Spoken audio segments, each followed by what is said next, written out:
Guys, in today's video I'm gonna show you how to turn off echo cancellation on your account on Discord on your on voice settings. First click on your profile.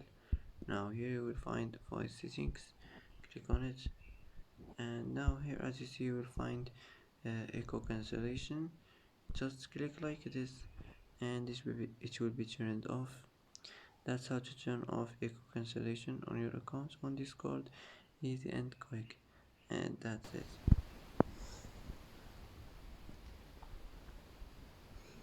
And that's it for today's video. If you like this video, don't forget to like and don't forget to subscribe. I hope this video is helpful for you, and thanks for watching until the end, and see you in the next video.